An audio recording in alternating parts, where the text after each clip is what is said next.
The world does not fear intelligence. It fears the kind of mind that sees what others cannot and uses it without mercy.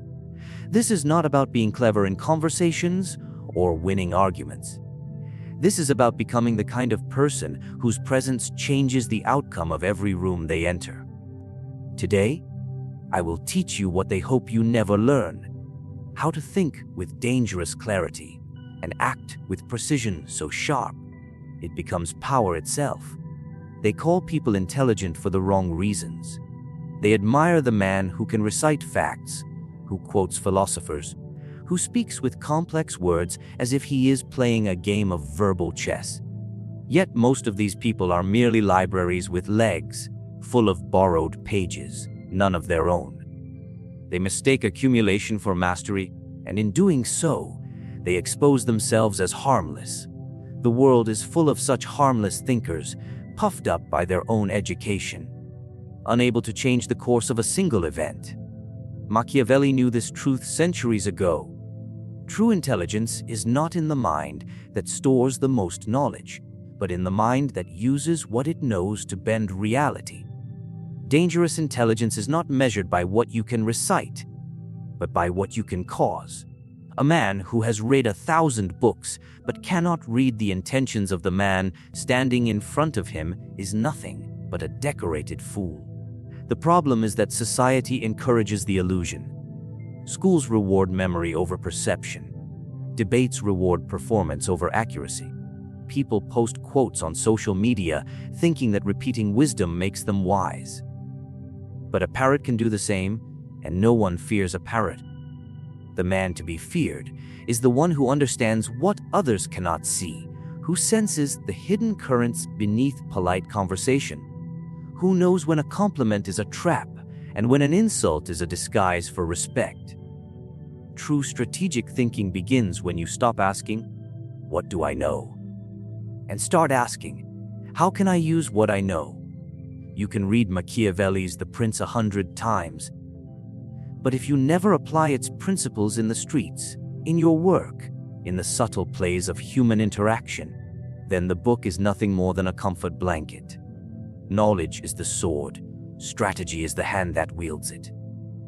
Without the hand, the sword is just metal on the floor. Dangerous intelligence is rare because it requires a shift in thinking that most are too timid to make. It means discarding the false safety of simply knowing things and instead embracing the risk of using that knowledge to gain advantage. This is why many appear intelligent yet remain powerless. They are trapped in the comfort of being seen as smart instead of becoming truly effective. Think of the chess player who knows every opening move ever recorded. He sits at the board, proud of his memory. Yet the moment his opponent does something unconventional, he freezes. His intelligence was built on the predictable, and when unpredictability arrives, he has nothing left. Contrast this with the player who understands the mind of his opponent, who predicts not just moves, but intentions, who sees the cracks in confidence, the tremor in the hand before a risky move. That player does not simply react. He shapes the game itself. The same principle rules politics, business, and personal life. There are those who recite the rules and those who write them. If you want to be dangerously smart, you must stop living as a collector of information and start living as a manipulator of outcomes. You must learn to take the scattered pieces of what you know and assemble them into strategies that change the behavior of others. Information is everywhere now. Every person with a phone can access more knowledge in seconds than kings had in their entire lifetimes. Yet, strangely, people are weaker in thinking than ever. Why? Because they drown in information without building the muscle to use it. They consume without synthesis. They read without plotting. They listen without truly hearing. In their hunger for quantity, they starve themselves of quality. Machiavelli would tell you this: guard yourself against the disease of information gluttony. Do not gorge on facts until you are too bloated to act. Choose knowledge as you would choose weapons before battle. Carefully, precisely, with the purpose of victory. And once chosen, train yourself to use them until they are extensions of your will. The most dangerous mind is not the one that dazzles others with brilliance. It is the one that sits quietly, observing, storing not just what is said, but why it was said and for whose benefit. It is the one that can make connections others miss, that can see how a small choice today will create a wave a year from now. This is strategic vision. This is where true intelligence lies. You must also recognize the trap of visible cleverness. The more people see you as intelligent, the more they prepare against you. This is why the sharpest minds often hide behind an appearance of simplicity. They let others believe they are ordinary while their plans take shape in the shadows. A truly intelligent predator does not roar before the hunt. It waits, silent, until its prey has already stepped into the kill zone. If you wish to rise above the masses who mistake memorization for wisdom, then you must train yourself in the art of perception. Learn to read the flicker of hesitation in speech, the shift of eyes when a person lies, the false humility of someone seeking approval. Learn to recognize patterns in behavior, cycles in events, and the hidden logic in chaos. Once you can do this, you will find yourself knowing not just what will happen, but when, and more importantly, why. And when you possess that, you will understand why most so-called intelligent people are powerless, and why you will not be one of them. There is a fatal weakness in the way most people live. They wait for events to unfold before deciding what to do. They stand still until reality strikes them in the face, and then they scramble to respond. They call this being adaptable, as if reacting to the moves of others were some noble art. But reaction is not mastery. Reaction is the dance of the servant, not the ruler. Machiavelli understood that the true seat of power belongs to those who shape events before they happen. To anticipate is to hold the threads of the future in your hands, while others still believe the tapestry is yet to be woven. Those who react are like men in a storm, grasping at ropes to avoid drowning. Those who anticipate are the ones who chose the course of the ship long before the clouds appeared. If you want to wield dangerous intelligence, you must abandon the habit of waiting.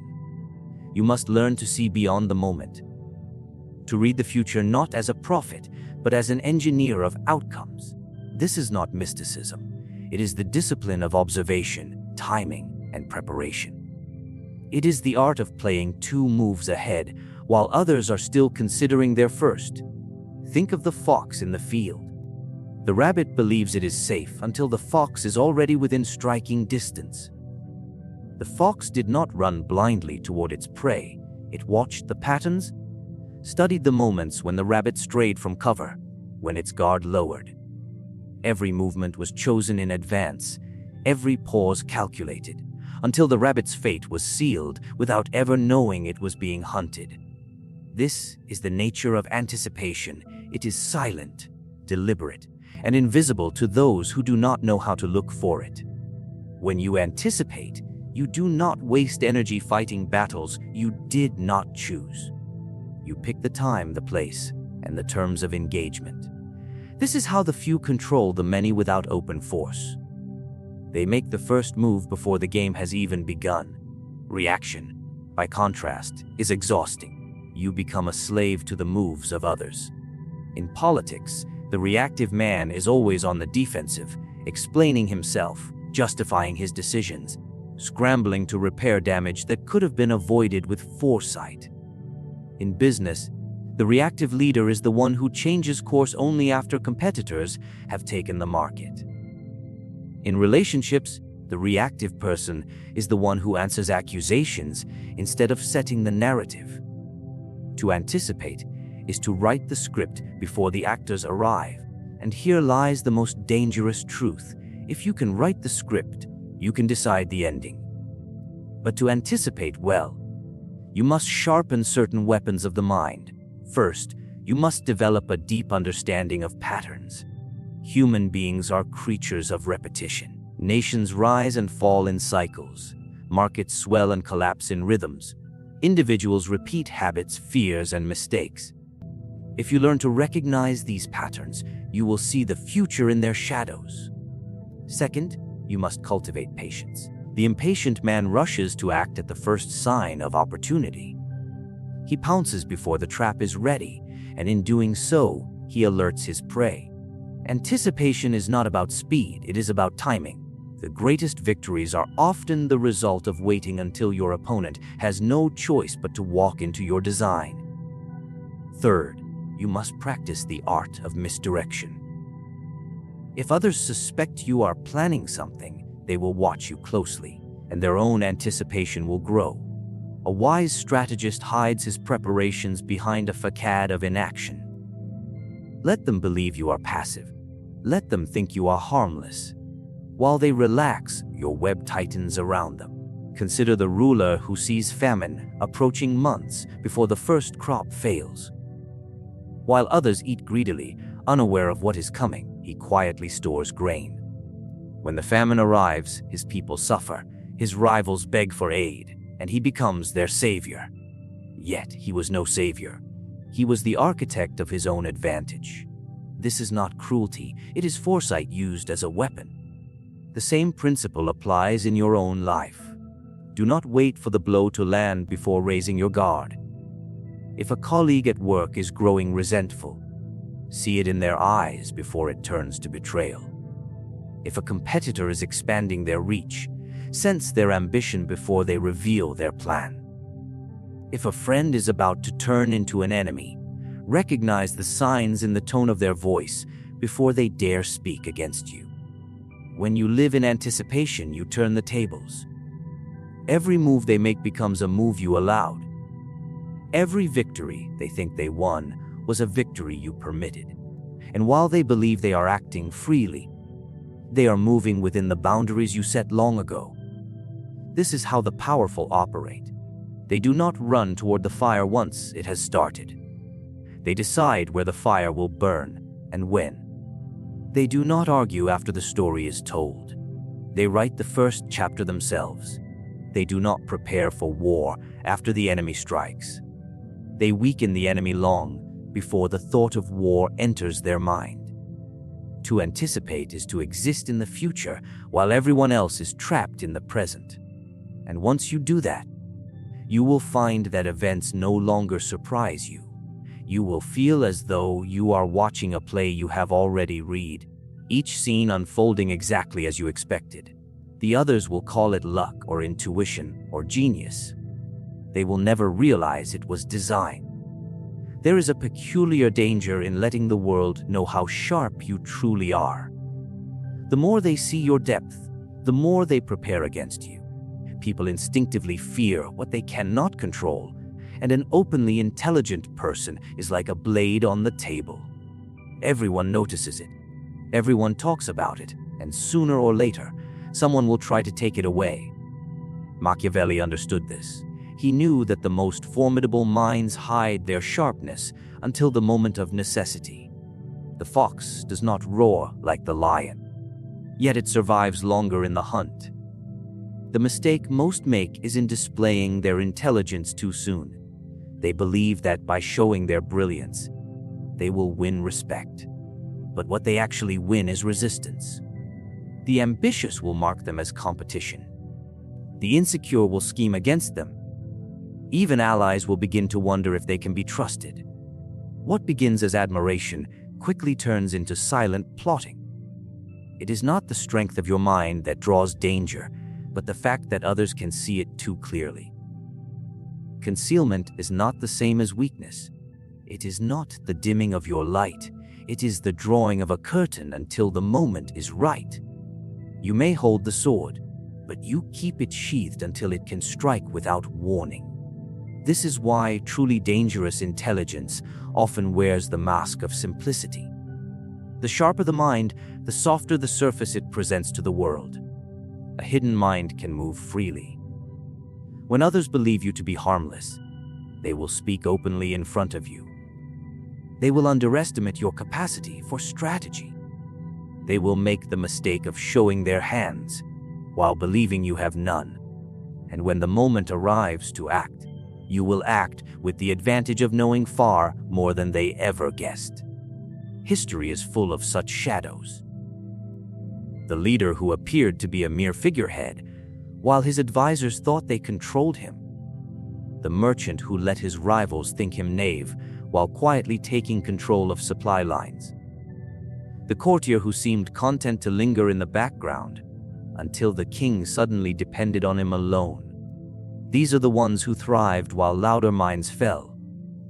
To master the art of concealment, you must learn to separate the mind you show from the mind you keep.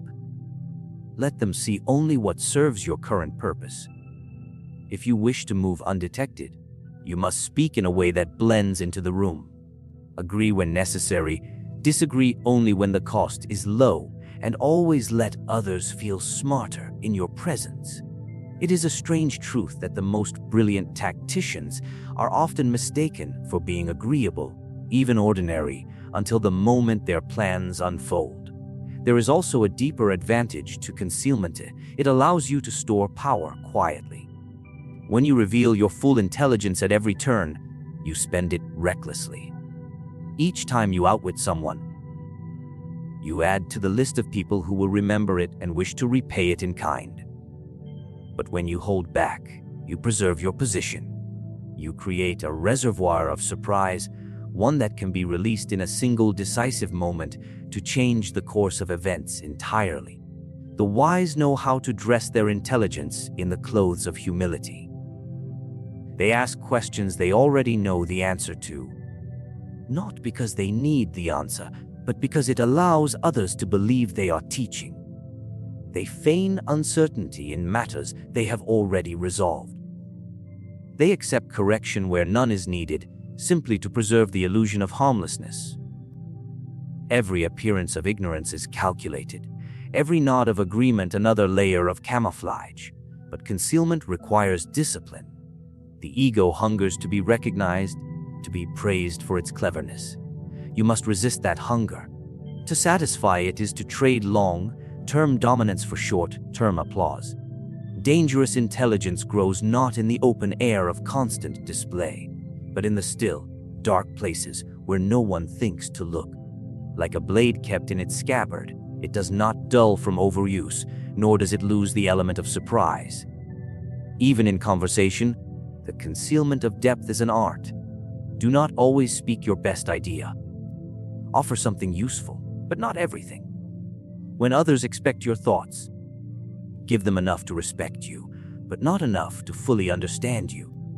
Keep your deepest insights behind a locked door that only you can open. Those who reveal their entire mind in every discussion are like merchants who leave their gold in the street. Sooner or later, someone will take it, and when the time comes to reveal yourself, do it with precision. One well-timed demonstration of intelligence can outweigh years of quiet observation, but it must be released at the moment of greatest impact, when it can shift the balance entirely in your favor. If you reveal too soon, your enemies will have time to adjust. If you reveal too often, your strength becomes predictable. But if you reveal at the perfect moment, your intelligence will seem overwhelming, inevitable, and impossible to counter. This is the art Machiavelli would have you master, to be underestimated by design. To walk through the world as if you are harmless, while in truth you are always watching, always calculating, always arranging the pieces for a victory that no one else even sees approaching. The brilliance that remains unseen is the brilliance that cannot be attacked. And the mind that moves from the shadows moves without resistance. The untrained mind thinks an enemy must always be destroyed. They see opposition and immediately imagine conflict, retaliation, and removal. But the mind that is truly dangerous understands a far greater truth, that an enemy is not only a threat, but also a resource. Machiavelli knew that enemies, when handled correctly, can be made to work for you, to serve your aims without realizing it, to become instruments in your own design. It is a higher form of victory when your adversary's own energy moves the stone that builds your foundation. The first step in this transformation is to remove emotion from the equation. Hatred clouds judgment. Anger rushes action. If you allow personal feelings to dictate your moves, you will waste the enemy's potential in the heat of immediate destruction. But if you can look at them not as a threat to be crushed, but as a tool to be reshaped, you will begin to see opportunities hidden beneath the surface of conflict. Your enemy's very existence offers you leverage. They will have connections, influence, and reach that you do not. They will have their own ambitions, their own fears, their own blind spots. Each of these is a thread you can pull. Perhaps they fight you because they fear losing status. Then you can offer them the illusion of importance in exchange for their compliance. Perhaps they attack you to prove strength. Then you can give them a stage on which to perform, all while steering the play to serve your script. It is often easier to guide an enemy than to guide a friend. Friends trust you too much, and their loyalty makes them predictable. Enemies watch you closely, study your every move, which means if you can plant the right idea in their mind, they will nurture it themselves, thinking it is their own. This is why the most skilled tacticians never waste time removing all their opponents. They keep certain enemies alive, not out of mercy, but out of design. The art lies in offering them something they want while concealing what you truly need. If a rival seeks recognition, let them believe you are granting it, even as you arrange for their actions to benefit you more than them. If they crave power, give them a taste, but tie it to a chain they cannot see until it is too late to escape. Every desire can be turned into a leash if you understand the hands that hold it. History is filled with rulers who used enemies to cement their power. A king might bring a former traitor into his court, not to forgive, but to keep him close, surrounded by watchful eyes, his ambition redirected into tasks that strengthen the throne. A merchant might partner with a competitor on a trade venture, ensuring that every profit the rival makes also fills his own coffers. A general might leave an enemy commander alive, knowing his mistakes in battle will weaken their own side faster than any direct strike. This is not about trust. You never trust an enemy. You control them. You feed them only what keeps them in motion along the path you have chosen. You surround them with circumstances that guide their decisions, limit their options, and shape their future without them realizing it. You allow them to believe they are acting freely, while every step they take brings them deeper into your plan. The great advantage of turning enemies into pawns is that they become shields as well as tools. While they act in ways that serve you, they also draw attention away from you. Other rivals will watch them, target them, and waste resources fighting them, never realizing the true beneficiary of that struggle is you. Your enemy becomes the decoy in a game they think they control. But to succeed in this, you must know your enemy more intimately than they know themselves. You must learn what they value, what they fear, what they cannot live without. You must observe their patterns, their weaknesses, and the stories they tell themselves to justify their actions. Once you understand these, you can write the role they will play in your life. Some will be used to gather information. Others will be used to spread narratives that suit your goals. Some will be tasked, unknowingly, with removing obstacles from your path. And the most valuable of all will be those who, in trying to defeat you, destroy themselves in ways that leave you stronger than before. Even the smallest enemy can have value. A minor critic can keep you sharp by forcing you to refine your strategies. A petty rival can serve as a distraction for more dangerous opponents. A loud opponent can make your eventual victories appear greater. The key is to strip away the instinct to destroy them outright and instead ask, how can they serve me? The moment you begin to think this way, the nature of conflict changes. You no longer play on a single level, aiming only to win or lose. You play across the entire board, turning every piece, friend, stranger, and foe, into part of your structure of control. And in doing so, you step into the rarest kind of intelligence, the kind that uses not just allies, but adversaries to build an unshakable position. You have now seen the foundations of what it means to be dangerously smart. It is not a matter of knowing more facts than others. It is not about sounding intelligent in conversation or winning petty arguments. It is about reshaping the way you think so that every choice, every observation, every word becomes part of a deliberate design. You have learned to break free from the illusion of intelligence, to stop measuring your mind by the weight of information you carry, and instead by the precision with which you use it. You have seen why power lies in anticipation, not reaction. How the one who shapes events before they happen rules over the one who merely responds. You have understood the necessity of concealing your depth. For the mind that hides its sharpness survives longer and strikes harder when the time is right. And you have seen the highest form of strategy, turning your enemies into pawns, so that even opposition bends to your will.